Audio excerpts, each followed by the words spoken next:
모텔방은 피로 가득했고 수십 차례의 흉기 흔적이 벽과 바닥을 새겨놓았어요. 그러나 진정한 공포는 현관에 걸린 검은 봉투 속에 있었죠. 단순히 살해로 끝난 사건이 아니었어요. 아침 여러분, 다크한 나이트메어 출발합니다. 모텔 복도는 소음이 꺼진 뒤에야 더 시끄럽게 들렸어요. 천장 환풍구가 낮게 떨리고 젖은 카페 위에서 금속성 냄새가 올라왔죠. 문틈을 밀자 뜨거운 공기가 훅 끼쳐와서 누군가 방금까지 숨을 몰아쉬던 흔적처럼 살갗을 스쳤어요. 침대 가장자리에 번진 얼룩은 튀어오른 궤적을 남기며 벽지의 결을 따라가고 있었어요. 민수의 몸은 구겨진 침구와 뒤엉켜 있었고 손등에는 급히 막아낸 흔적들이 얇은 칼집처럼 겹겹이 박혀 있었죠. 무언가가 오래 준비된 증오처럼 공간을 압박하고 있었어요. 현관문 손잡이에 검은 비닐이 달랑였어요. 바람이 스치자 봉투가 벽을 2번 치고 멈췄고 서연은 그 순간 귀가 먼저 얼어붙었다고 말했죠. 봉투가 열리던 소리는 종이보다 야른 살갗이 찢기는 환청으로 변해 집안의 그림자들을 더 길게 늘렸어요. 아범이 말했죠. 누군가는 자신의 행위를 확인받고 싶어 했어요. 증오의 목적지는 늘 불러낸 이름을 찾아가죠의 그 말 그대로 봉투는 이 집을 아는 사람만이 둘 수 있는 곳에 조용히 걸려 있었어요. 도현은 연락을 끊고 버티던 시간을 스스로 깨뜨렸어요. 운동장 가장자리 가로등 아래 오래된 벤치의 페인트가 손바닥에 묻어나는 동안 그의 호흡은 짧아졌다가 길어지기를 반복했죠. 주머니 속 차가운 손잡이를 쥘 때마다 맥박이 손끝으로 몰려가 피부 아래 작은 북을 두드리는 소리가 들린다고 느꼈어요. 사과해라 라는 말은 입술에서 굳어 있었고 대신 눈동자가 먼저 달려들 준비를 하고 있었어요. 자리를 옮겨진 모텔의 문이 닫히자 소리는 반으로 잘려 침묵과 숨소리가 서로를 칼날처럼 세우고 있었어요. 피가 번져든 매트리스 위, 민수의 목에는 크고 작은 자창이 겹겹이 남아 있었어요. 왼쪽은 깊이 9cm 가까이 벌어져 있었고 오른쪽은 3cm 남짓 얕게 긋은 자리가 이어져 있었죠. 칼날은 망설이지 않았고 방향마다 속도를 달리하며 오버킬의 흔적을 새겼어요. 손바닥에는 방어 흔적이 빼곡했지만 그 얇은 피부는 칼끝에 무력하게 찢겨 있었어요. 아범이 말했죠. 이건 단순한 분노가 아니었어요. 집요하게 생명을 지우려는 욕망이었죠. 그 말대로 방 안은 증오의 박동으로 메워져 있었어요. 욕실 타일에는 검붉은 점들이 물방울처럼 고여 있었고 거울엔 손자국이 뿌옇게 남아 있었어요. 누군가 살려달라 외치며 더듬은 자국이 그대로 얼룩으로 굳어 있었죠. 빛은 끊어졌고 방 안의 그림자는 더 선명해져 의자를 2개로 나눠 놓은 듯 칼끝의 궤적을 재현하고 있었어요. 도현의 손은 떨렸지만 멈추지 않았고 그 눈빛은 이미 인간이 아닌 짐승의 불빛에 가까웠죠. 다크아님은 고개를 떨구며 중얼거렸어요. 여기엔 사리가 아니라 집착이 남아 있었죠. 서연의 현관문에 걸린 봉투, 그 안에 절단된 흔적은 단순히 잔혹함을 넘어선 신호였어요. 누군가를 향한 확인, 그리고 경고였죠. 문 앞에 서 있던 경찰은 숨을 들이켰다가 쉽게 내쉬지 못했다고 했어요. 그 안에서 풍기는 금속과 썩어가는 기운이 공기보다 더 무거워 천장을 누르는 것 같았죠. 아범이 덧붙였어요. 범인은 이 봉투를 통해 자신이 남긴 흔적을 강제로 보게 하고 싶었던 거예요. 기억을 지우는 게 아니라 평생 새기려 한 거죠. 그래서 더 무겁게 서늘했어요. 도현은 어린 시절부터 민수를 형제처럼 따라다녔어요. 같은 동네, 같은 운동장, 같은 교실. 그러나 그 친밀함은 배신으로 변질돼 서연을 사이에 두고 끊어졌어요. 분노와 죄책감, 그리고 왜곡된 정의감은 그를 끝없는 다크로 몰아갔죠. 술잔을 기울이던 운동장 벤치에서 그는 이미 스스로 길을 택하고 있었어요. 주머니 속 날카로운 차가움이 심장보다 먼저 뛰었고 맥박은 칼끝을 향해 몰려갔죠. 그 순간 그의 발걸음은 이미 모텔로 향하는 단 하나의 길 위에 있었어요. 모텔 방 안에서 민수는 여전히 태어난 듯 보였어요. 고개를 젖히며 내가 왜 사과해야 하냐는 식으로 내뱉은 말은 도현의 귓속에서 폭발음처럼 터졌죠. 방은 갑자기 좁아졌고 공기는 칼보다 더 날카롭게 가슴을 파고들었어요.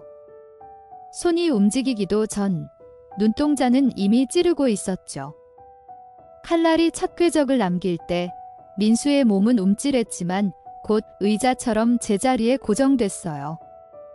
바닥에 튀는 소리는 빗방울이 아닌 절규였고 벽지의 틈새마다 고통의 그림자가 끼어들었어요.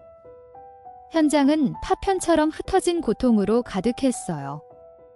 머리맡의 알람시계는 멈춘 듯 했고 창문은 닫혀 있었는데도 바람처럼 서늘한 기운이 스며들었죠. 민수의 눈은 반쯤 뜬 채로 천장을 향해 있었고 그 입술은 아직 끝내지 못한 말이 매달린 듯 떨려 있었어요. 도현은 그 입술이 내뱉을 단어를 상상하며 더 깊이 찔러 넣었죠. 그 순간 그의 호흡은 웃음인지 울음인지 모호했어요. 공간은 붉게 물들었지만 그 안엔 차갑게 식어가는 서늘함만 남아 있었죠. 피는 침대 틈을 타고 스며들어 카페 후 가장자리까지 번져나갔어요. 누군가 밟고 지나간 자리는 금세 얼룩으로 굳었고 냄새는 벽지와 가구를 타고 천천히 퍼져나갔죠. 아범이 정리했죠.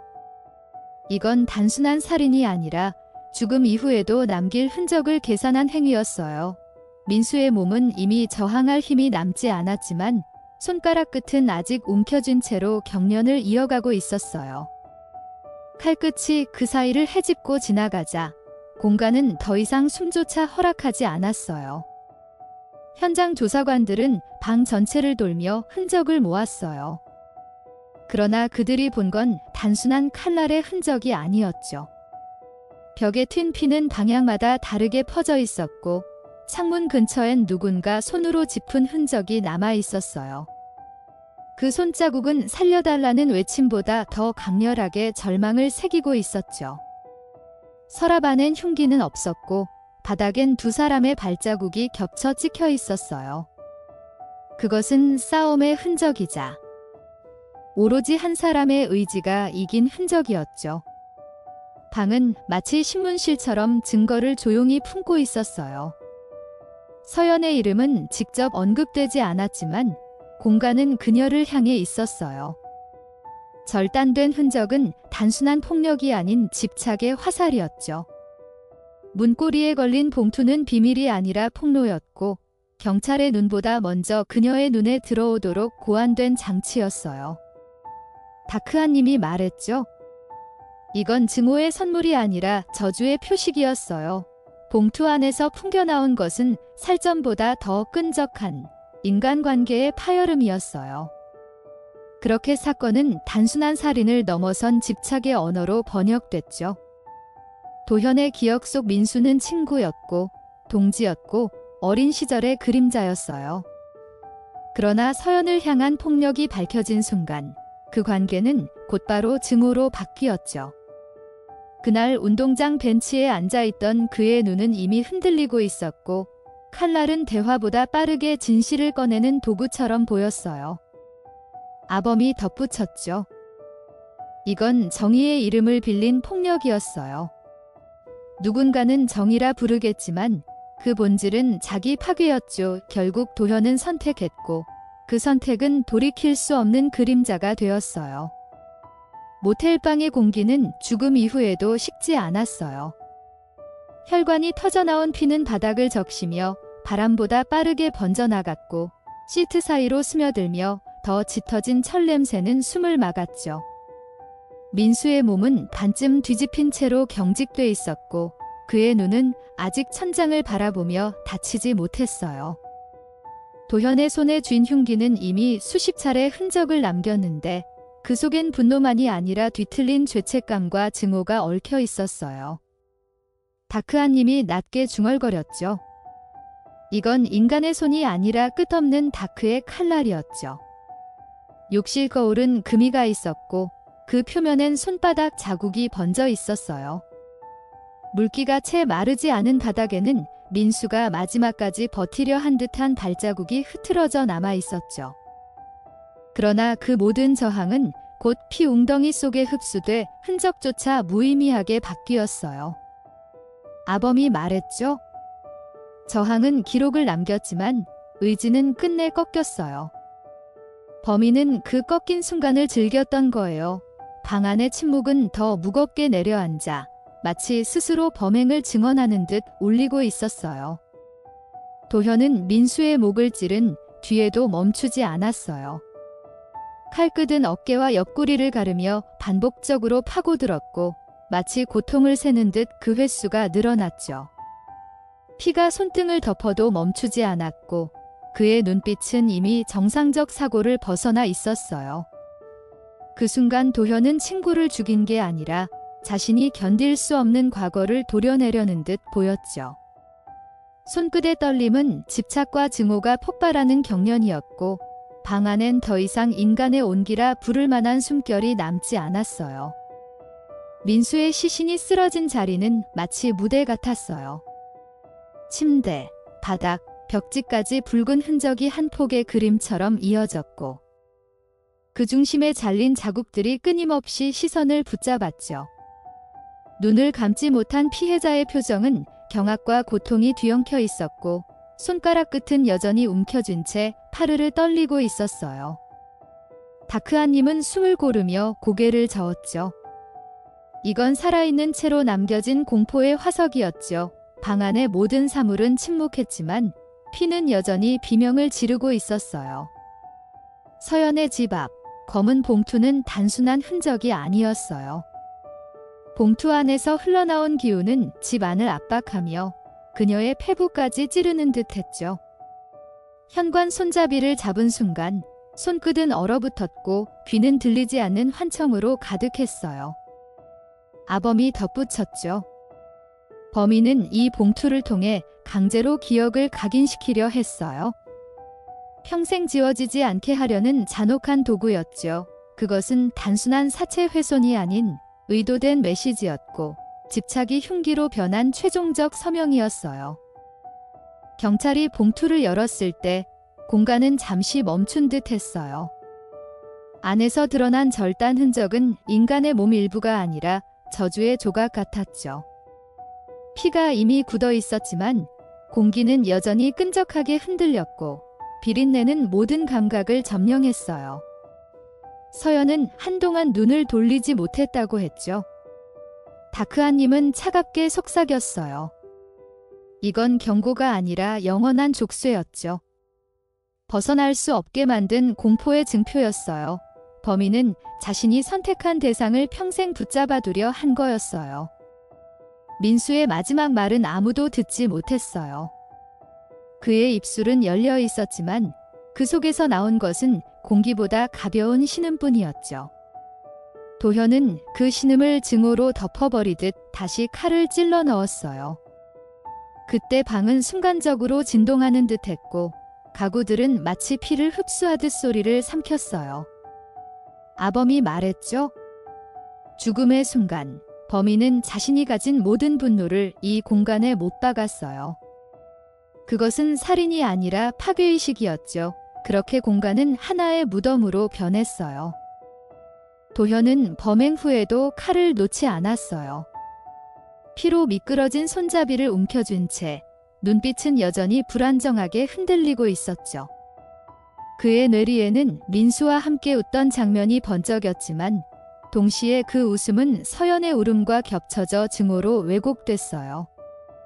그는 이미 되돌아갈 수 없는 선을 넘어섰고 그가 선택한 마지막 행위는 절단이라는 이름의 낙인이었어요. 그것은 복수라 불렸지만 실상은 자기 파괴의 절정이었죠. 방은 더 이상 숨을 허락하지 않았어요. 현장 감식반이 들어왔을 때 피냄새는 이미 공기를 장악하고 있었어요. 벽지의 튄 점들은 방향마다 각기 다른 궤적을 보여줬고, 이는 범인의 맹목적인 분노가 어떻게 폭발했는지를 말해주고 있었죠. 바닥에 찍힌 두 겹의 발자국은 누가 도망치려 했고 누가 쫓았는지를 증명하고 있었어요. 아범은 정리했죠. 이 방은 증오의 연극장이었어요. 피해자의 저항과 가해자의 집착이 동시에 새겨진 기록이었죠. 그렇게 현장은 침묵 속에서 더 큰 진실을 말하고 있었어요. 서연의 이름은 봉투로 다시 불려 나왔어요. 피해자는 이미 죽었지만 범인의 칼날은 그녀를 향해 움직였던 거였죠. 봉투를 본 순간 그녀의 기억은 다시 찢겨나갔고 과거의 공포가 현재로 이어졌어요. 다크아님은 낮게 덧붙였어요. 그건 살인의 끝이 아니라 또 다른 시작이었죠. 봉투는 그녀의 삶을 다시 무너뜨리는 무기였고 범인은 그걸 알면서도 실행했어요. 이 사건은 단순히 한 사람의 죽음으로 끝나지 않았고 집착이 남긴 족쇄로 이어졌어요. 민수의 시신주의는 마치 끓어오른 분노가 그대로 얼어붙은 풍경 같았어요. 침대 모서리는 붉은 얼룩으로 짓눌려 있었고 바닥 카페트는 피로 젖어 발자국조차 붙잡아 두려는 듯 끈적였죠. 도현은 그 한가운데 서서 숨을 몰아쉬었어요. 손등에 번진 피가 점점 굳어가며 마치 무언가를 지워낼 수 없다는 낙인처럼 스며들었죠. 아범이 말했죠. 이건 단순한 살인이 아니었어요. 그는 자신의 과거를 증오로 잘라내려 했던 거예요. 그러나 잘려나간 건 결국 자기 자신이었죠. 욕실로 이어지는 문틈 사이엔 누군가 허겁지겁 도망치려던 흔적이 묻어 있었어요. 벽에 긁힌 자국은 손톱이 바스라지며 남긴 것 같았고 바닥의 피 얼룩은 미끄러지듯 길게 끌려 있었죠. 현장 요원들은 숨을 들이마시는 것조차 힘들었다고 했어요. 공간 자체가 절규하는 듯 했으니까요. 다크아님은 고개를 저었죠. 이곳엔 살려달라는 소리가 여전히 맴돌고 있었죠. 벽이 그 소리를 삼켰을 뿐이었어요. 사륙의 순간이 끝나도 공간은 여전히 고통을 토해내고 있었어요. 도현의 칼끝은 단순히 몸을 해친 게 아니었어요. 반복된 자창은 하나하나가 분노의 낙서 같았죠. 민수의 옆구리와 등에는 칼날이 춤을 춘 듯 지그재그로 흉터가 박혀 있었어요. 그는 한 번 찌르고도 만족하지 못했어요. 마치 숫자를 세듯 다시 찔렀고 그 과정에서 그의 눈빛은 오히려 더 차분해졌죠. 아범이 정리했죠. 폭력은 종종 냉정해져요. 격렬한 분노가 아니라 침착한 집착으로 변할 때 가장 끔찍해지죠. 이 방은 바로 그 증거였어요. 민수의 마지막 손짓은 허공을 향해 뻗쳐 있었어요. 손가락 끝은 닿을 곳 없이 허공을 움켜쥐려 했고 그 안엔 마지막 희망조차 허무하게 흩어졌죠. 그러나 도현은 그 몸짓을 자비로 보지 않았어요. 오히려 그 허공을 찢어버리려는 듯 칼을 더 깊이 찔러 넣었죠. 손가락 사이로 흘러내린 피는 손목을 타고 땅으로 떨어졌고 그 방울마다 죽음의 리듬이 이어졌어요. 다크아님은 낮게 속삭였죠. 그 손은 살려달라 외친 게 아니라 마지막으로 친구를 붙잡으려 했던 거였죠. 서연의 문 앞에 걸린 봉투는 시간이 멈춘 듯 했어요. 봉투가 달랑일 때마다 안에 담긴 무게가 문고리를 끌어내리려는 것 같았죠. 봉투를 본 순간 서연의 호흡은 짧아지고 심장은 벽을 두드리듯 뛰었다고 했어요. 아범이 말했죠. 범인은 단순히 시신을 훼손한 게 아니었어요. 기억을 영원히 각인하려는 폭력을 선택한 거요. 봉투 안에서 풍겨나오는 기운은 단순히 피의 냄새가 아니라 저주의 그림자였고 서연의 삶을 다시 무너뜨리는 칼날이었어요. 경찰이 봉투를 열자 공간은 순간적으로 얼어붙었어요. 안에 담긴 절단 흔적은 단순한 신체 일부가 아니었어요. 마치 인간의 증오가 구체화된 조각처럼 차갑게 빛나고 있었죠. 현장에 있던 형사는 잠시 손을 떨며 말을 잃었어요. 다크아님은 고개를 끄덕였죠. 이건 증거가 아니라 선언이었어요.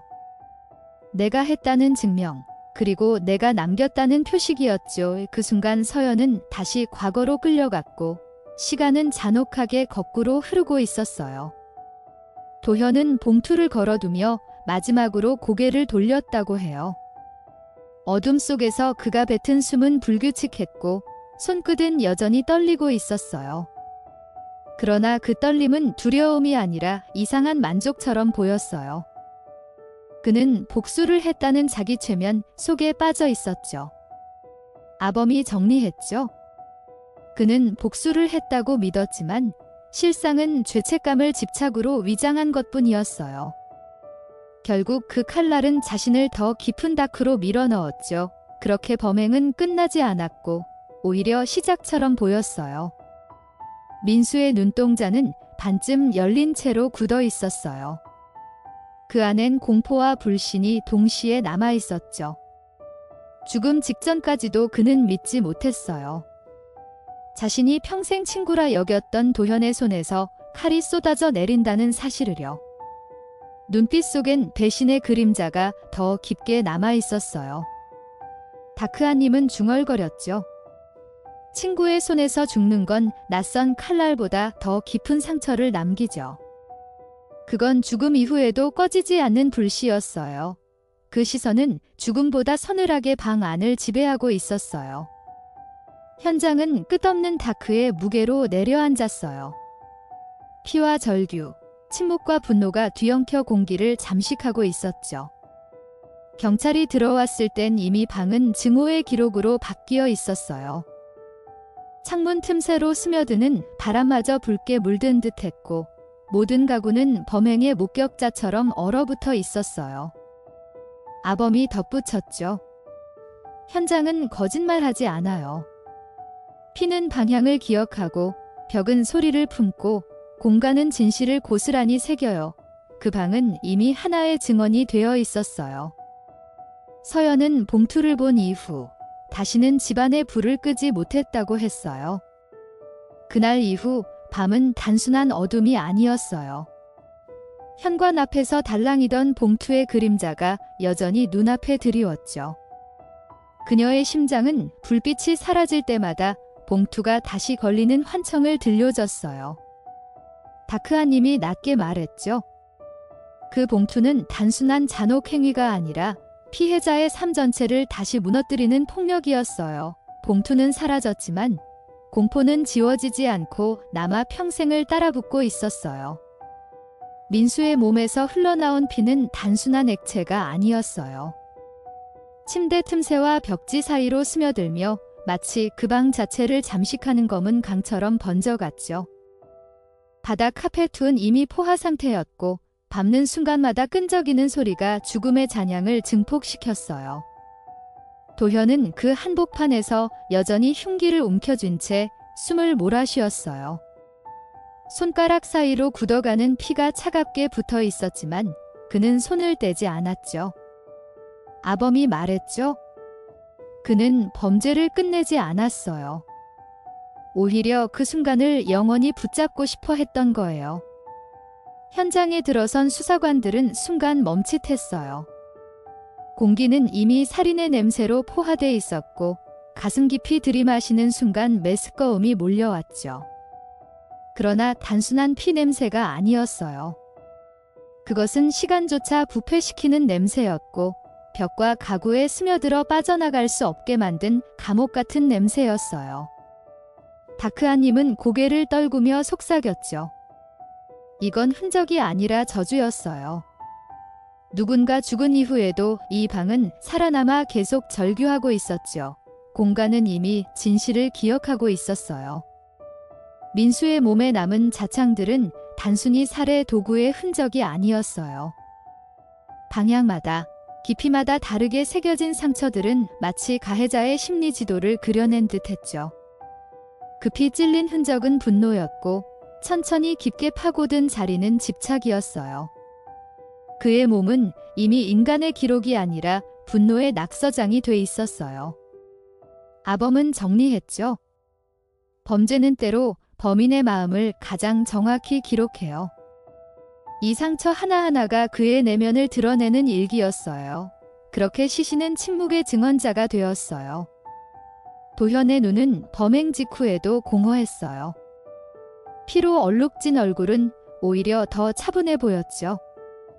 마치 무언가를 끝냈다는 안도와 동시에 되돌릴 수 없다는 공포가 뒤섞여 있었어요. 그는 벽에 기대 숨을 몰아쉬었고 그 숨소리는 방 안을 가득 메우는 울림이 되었어요. 다크아님은 차갑게 중얼거렸죠. 그건 승리의 호흡이 아니라 자기 파괴의 첫걸음이었죠. 칼끝에 남은 피가 뚝뚝 떨어질 때마다 방은 더 깊은 어둠 속으로 가라앉고 있었어요. 봉투는 서연의 삶을 다시 찢어놓았어요. 현관에 걸린 그것은 단순한 물체가 아니라 살아있는 공포였죠.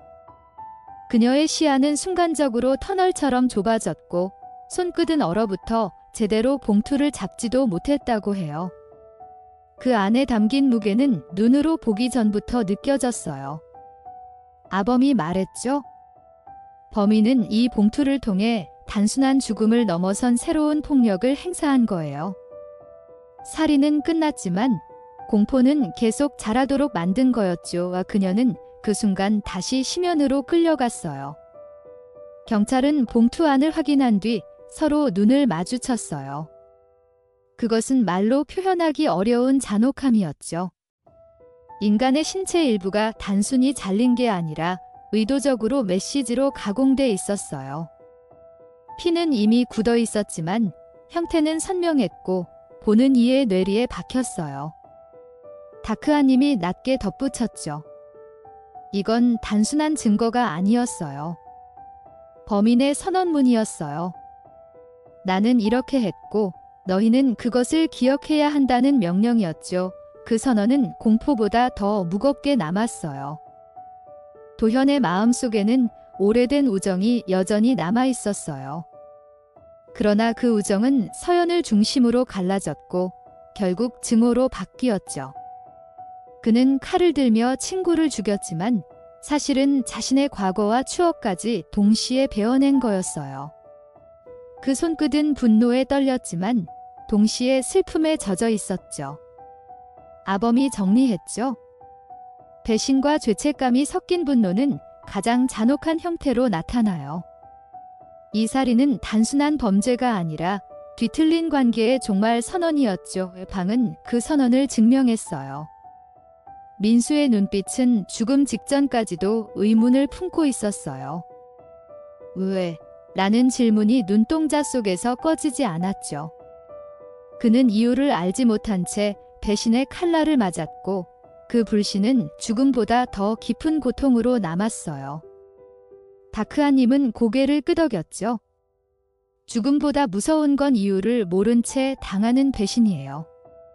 그것은 남은 이들의 삶까지 파괴하죠. 민수의 눈은 다치지 못한 채로 여전히 배신을 증언하는 듯 방 안을 응시하고 있었어요. 현장은 시간이 멈춘 듯 고요했지만 그 고요 속엔 폭력이 여전히 살아있었어요. 벽과 바닥, 가구와 공기는 각각 다른 방식으로 살인의 기억을 새겨두고 있었죠. 경찰은 그 모든 흔적을 수거했지만 방이 품은 절규까지 가져갈 수는 없었어요. 아범이 말했죠. 살인의 현장은 청소될 수 있어도 기억은 사라지지 않아요. 이 공간은 다시는 평범한 방이 될 수 없죠. 그렇게 그 모텔방은 하나의 무덤이자 증오의 기념비가 되었어요. 서연은 사건 이후에도 평생 그 봉투의 그림자를 떠올리며 살았어요. 불을 끄면 문고리에 매달린 봉투가 다시 눈앞에 흔들렸고 바람이 불면 그 소리가 귀를 울렸죠. 그녀의 삶은 더 이상 과거와 단절되지 않았어요. 다크아님은 마지막으로 말했죠. 그건 끝난 사건이 아니었어요. 피해자의 고통은 지금도 이어지고 있었죠. 아범이 정리했죠. 이 이야기는 단순한 기록이 아니라 기억이에요. 우리 사회가 잊지 말아야 할 어둠의 초상인 거예요. 이번 다크한 나이트메어는 여기까지입니다. 끝까지 청취해주셔서 감사합니다. 작은 댓글, 구독과 좋아요로 힘을 보태주시면 큰 응원이 될 거예요.